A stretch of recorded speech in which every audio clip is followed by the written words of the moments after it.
Ladies and gentlemen, welcome back to 20-somethings TV. We have another season, another episode for you guys here, and we have a lot of fun things to talk about. My name is Max, and I'm joined by the amazing people here at this show as well. Hey guys, how's it going? There you are. Oh, beautiful. How's it going, everybody? It's going good. That's great. I hope it does go well because Valentine's Day just passed by, and love it or hate it, luckily it's over for a lot of us. I personally love Valentine's Day. I'm all about spreading the love, no matter what day of the year it is. But I guess like Valentine's Day is just that special day. No matter who you're spending it with, your Valentine, your family, it's spreading love no matter who. Which is why I don't understand why people can hate it, because it doesn't have to be a romantic type of love. Everyone loves someone. I totally agree. I think it's definitely just a great day to show the people that you love and care about that you love them. Like, I got a lot of texts from my family members, and it was great. You know, it was nice to just check in with everybody, spread the love. Exactly. I mean, I definitely think that companies jump onto it to make more money, like all these flower companies or like Hallmark card chocolate companies. They definitely make a lot of money this time of year, but I think it's cute, the thought that counts. Like, you don't have to get someone a big thing. Just a little handwritten note is all you need. My question is, so many people like flowers. Flowers are a huge deal on Valentine's Day, but I have the opposite of a green thumb, and if I buy flowers 2-3 days in advance, they're going to be dead by the time Valentine's Day comes along. So naturally, I went to Stop and Shop at like 5 o'clock before dinner on Valentine's Day and bought flowers, and there wasn't that wide of a selection, so I'm looking for advice. Does anyone have good flower ideas of when to buy, where to buy, how to buy? I saw so many things all over Twitter, TikTok, oh, look at all these men buying last minute flowers. I don't think flowers should be considered last minute because you're getting them fresh. If you buy them 2-3 days before, they're going to be dead by the time you give them to the person, and no one wants to receive dead flowers. So I think that buying them last minute is the way to go. Maybe just place an order so they know what you want, but that way you can get them fresh. Yeah, Jenna, that's a really good idea. Order them in advance, let the flower shop take care of it, and then pick it up so they're fresh and beautiful for when you go out to dinner, do whatever plans you have. And that way they're not limited. You don't have a limited selection when you go because you ordered it in advance. Exactly. I have no idea how to take care of flowers at all. I mean, I saw some at Home Depot a few months ago and I bought a pair, but even then they died instantly too. So even then, how do I take care of flowers?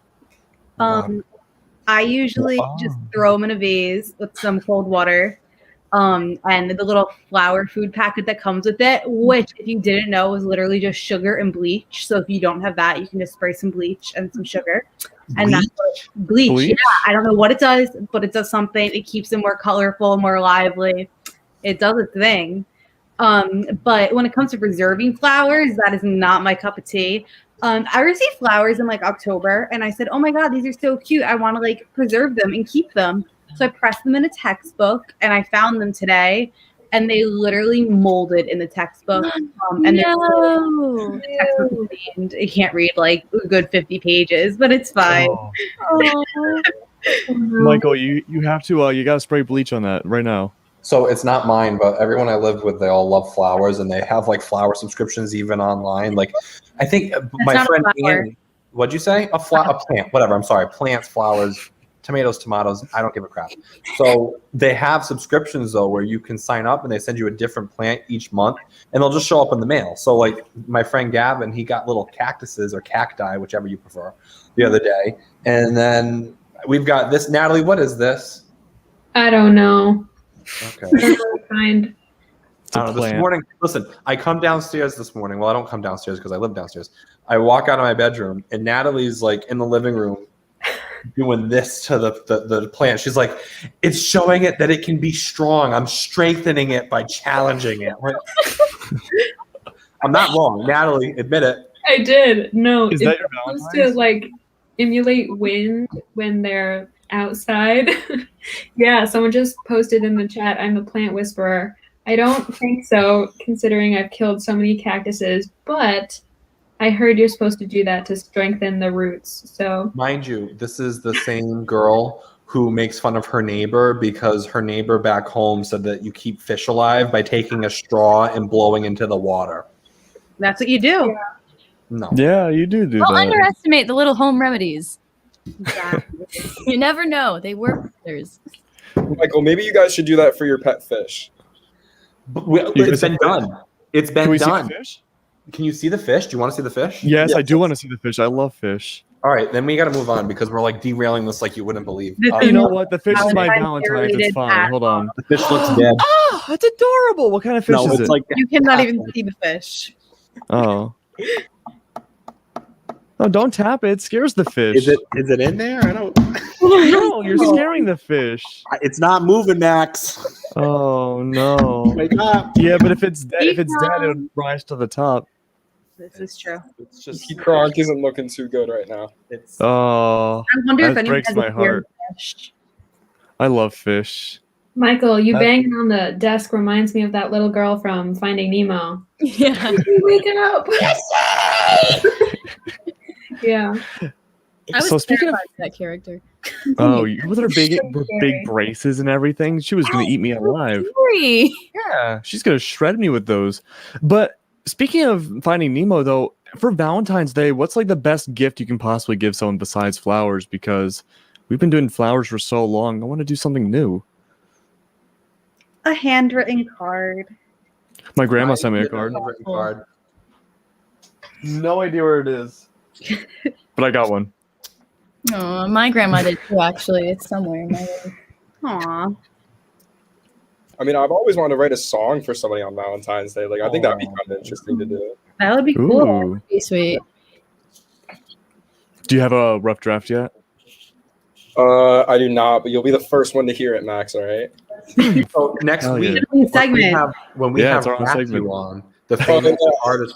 Maybe next week that who is it? Matthew. He and I can do a collab. Apple. Yeah. I bet you'd Ooh. be down to do that for I think sure. like a freestyle type of thing. Okay.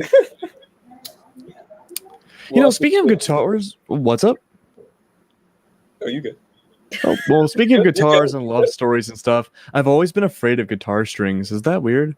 That's very weird. I wonder if there's a phobia called guitarophobia. There might be, because if you tune the guitar too much, right, it'll like come back and like slap you in the face and like scar. And they also hurt when you press down on them. But I'm not sure if you guys have any other irrational fears or anything like that. When I was little, I was like afraid of the dark, and that is actually called, I'm probably pronouncing this wrong, nyctophobia. All these phobias have crazy names. It kind of goes along with claustrophobia, because don't like enclosed spaces, don't like the dark, you're not going to like them together. I'm afraid of Huh. that. And I feel like a lot of people like don't take phobias into consideration when they're creating things. Like, I mean, not that they should be, like, on some levels, but in one of my classes, we had an assignment on phobias, which is why it came to mind. And someone was just talking about, like, the fear of public spaces, and how they can all be connected. Like, that can be combined with claustrophobia, which can also be combined with mysophobia, which is the fear of germs and dirt, which is very prominent right now. Like, we thought people were bad with hand sanitizer pre-COVID. Everywhere you go now, my hands have never been cleaner or drier. Ooh. What's the phobia for mice? Because I have like a legit fear of mice. I hate rodents so much. Ugh, I do not like those either. I am deathly terrified of bees. I'm wondering I if there's love bees. a big name for that. There probably is. There Beophobia. Is. There's definitely a phobia for anything. It's I think it's definitely because I've never gotten stung by one, and as a kid, the thought of getting stung by one always terrified me. And now, even as an adult, if I see a bee, I will run away screaming like a little baby. What about wasps? Those are the real killers. Wasps are Members of the bee family. They just don't do anything for society. except sting. Right. Yeah. They don't make honey. They just They don't do anything. Very like I mom. love little bumblebees and honeybees. Murophobia. Murophobia. Who's Murray? of the day. I What about don't know. spiders, you guys? Arachnophobia. Nah, spiders are all right. Bother They're me. There's cool. a spider scared of man. spiders. almost That spider made a little web on my window at the beginning of the year, and he stayed there for like the first 2 months of me having moved into this house, and we became like friends. He was like my little pet for the first half of my semester. My Did you mom, name when him? we were kids, my mom would always show us to like pull the web out of a spider. Like she would show us, like if you like push down on it just a little bit, you can pull the web right out of it. You will never catch me getting that close to a Nope. spider. Absolutely not. I just do not Spider-Man. like mice. I will tolerate anything in the whole world except for mice. I like spiders.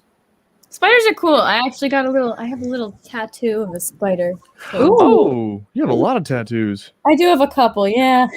But that's not a awesome. spider guy. Okay. It's hard to show him. Now, He's got a little heart in there. so- You know he's friendly. So does having tattoos really like hinder you or hurt you in getting something like a COVID vaccine? That's a very good question.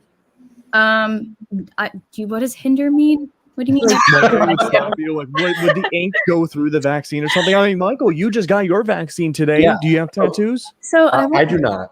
But I know Oh, I that don't either. there were people. I'm like the last person I ever got a tattoo. I have no interest. I like them on other people. I don't like them on myself. But we had some people today who got the vaccine at work. Some of my coworkers who actually do have tattoos up here where they got their shot, and it didn't cause any issues. I mean, it probably, if it was like a new tattoo and it was still healing, obviously that would be an issue. But once it's like Ugh. Right. you're fine. Right. I was That's gonna say 'cause good. when you get blood drawn, I know you can't get blood drawn if you have recently gotten a tattoo. So I'm sure it's the similar idea with vaccines. But I've had these for a while, so hopefully I'll be good. Nice. Soon to be COVID immune. Yes. Has anyone else gotten their shots yet? I mean, I haven't. I did. I got my shot on Friday, my first one. Aw. And yeah, it was Nice. exciting. I was very happy that I had that opportunity. Have you That's had any good. like bad symptoms, any adverse effects or anything? No, not really. Michael and I both got really tired after our first dose.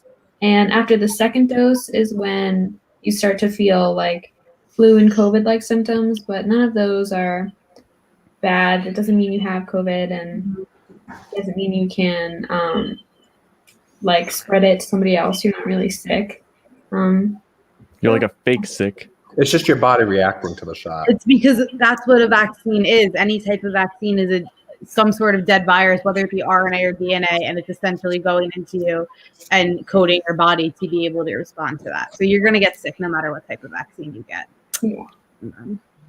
My grandmother's getting the vaccine on the 21st, and it's like a huge weight off my shoulders.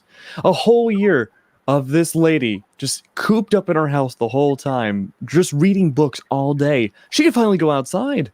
Aww. It's about time. That's so exciting. I'm so excited for everyone to be able to like be reunited with their families and just big gatherings. I love concerts. I love all that. Just going out to dinner with my friends and not having to worry like, oh, we're not in each other's bubble. Like we can do things that aren't masked or social distance. Right. Just like that little sense of normalcy back. Yeah. Yeah, absolutely. I mean, But you know what? you go. No, you Oh, go. you're like lagging out a little bit. My bad. That's my bad. No, I mean, for me personally, like I don't know, at least for the next few years, if I'm going to be comfortable like going to concerts or like going out without a mask. Like, I just feel like we're not ready yet. Like we need, at least a few years to see how the vaccines really work. That's true. No, I can agree with that there. I mean, it's like for a while we're out and For see a while. what's going to happen. Yeah, it's going to be for a long while. But like you guys said, we can reunite with our families for the most part. And at least we have control about whether or not we can go outside and meet people again. There's some other people out there that just don't have that kind of control. They're being controlled by everybody except themselves. Like Britney Spears. Yeah. Yeah, That- poor Brittany. That poor woman, she has had so much going on behind the scenes that no one knows about. Everyone just looks at her like, oh, like 2000s pop star icon. Don't get me wrong, love that woman's music. But is it really her music? Because there's been rumors forever, but things are finally coming out that she's had no control over her life since she's been in the spotlight. Exactly. And actually, I don't know if any of you guys have Hulu Premiere. I know I personally don't, but when I was looking at the news or article that I was looking at about this new documentary coming out that's basically going to talk about all of the challenges that Britney is currently facing for her struggle to get her rights back from her dad. But if you don't have Hulu Premiere, apparently Netflix is coming out with their own version of a documentary based on Britney Spears as well, coming up, I want to say at the end of the month, maybe soon. But yes, that's where the hashtag Free Britney is coming from. Hell yeah. That video was way before its time. Yeah, I think that person, whoever was like, leave Britney alone, knew so much more than we did. Yeah, definitely. And she doesn't even have control of her kids. Her kids are full grown adults, and she never had any chance to be a mother. Not I even didn't her, even know she had her kids. music, her rights. It's crazy. There's like that Black Mirror episode that had Miley Cyrus a few, like, I don't know, 2 years ago. And basically she didn't play Miley Cyrus played her, but it wasn't her. It was a different pop star in this like fake universe. And they basically knocked her out, put her on this machine and made a clone of her.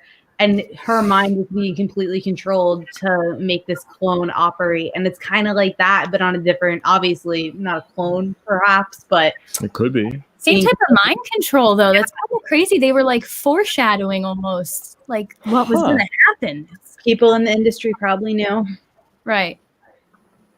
But what's going to happen next to Britney? These documentaries come out, and then nothing really happens. I mean, going backwards, we could go Leaving Neverland. Nothing really happened there because Michael Jackson's been dead for 10 years. Mm-hmm. And there's all these expose documentaries don't really do a whole lot. So, guys, what happens to Britney now that these documentaries come out? I hope there's some legal action behind all of this, you know, exposing what's happening to her, getting rights to her children, her estate, her music, stuff like that. I think it's really important that there's follow-up and that she's not just left with a bunch of documentaries exposing this kind of abuse and there's no way to help her. I think there needs to be action taken. Because, yeah, these documentaries bring it to the public eye and it makes it known of what horrible things are happening. But, like, the average person like me or you, we can't do anything about it. You just have to hope that the right people swing into action. And I hope something does come of it because she shouldn't have to sit there and relive her trauma by watching all of this. Something good should come of it. Exactly. And it's still all the control of her dad. Well, the dad must be, like, ancient now. He must be, like, a wrinkly old man. Right, Can't and the last fact much that it's longer. still ongoing, it's like, does it ever end? Like, He did just lose control of her estate. yeah. But she doesn't have full control of everything yet. But, like, she was going on tour, like, the past few years, and everyone's like, oh, everything's normal. Britney, love Britney. But it wasn't her mind. She's on all these drugs, drugged up. Like, oh, is that her father? Oh, wow. Is that No, recent? that looks like an old picture. That looks like very early 2000s. Yeah, there's no way. Hold on, I'll put Britney Spears' dad 2020. Oh, God. He's going to look like a gremlin. Still There's look- no recent pictures for a reason. Yeah. Right. He's, oh, God. He does look like a potato chip now. Interesting. Ugh. Wow. He's wearing someone's face. Poor Britney. Well, It on the makes me bright side, wonder- though. What's up? It makes me wonder how her sister Jamie Lynn isn't so controlled because she was in the spotlight. She started on Zoe 101. And is it true that it ended because she got pregnant, or did it end for a different reason that no one has something to do with this? That's a really good point. Maybe she wanted to get out of the fame business before her dad could take control over her. Lots of conspiracy spinning around. 500 IQ. On the bright side, though, Valentine's Day is over. Britney Spears is still in some sort of legal battle, but we've seen so many cool things happen this week alone, and I can't wait to see what's going to happen next week. But unfortunately, that's all the time we have, guys. Hopefully next week we get to learn more about Britney once the documentaries come out, and hopefully things improve with the vaccines, too. But with that being said, I think we're about time to wrap everything up. My name's been Max, and this has been the Wonderful Gang. We'll see you guys next week.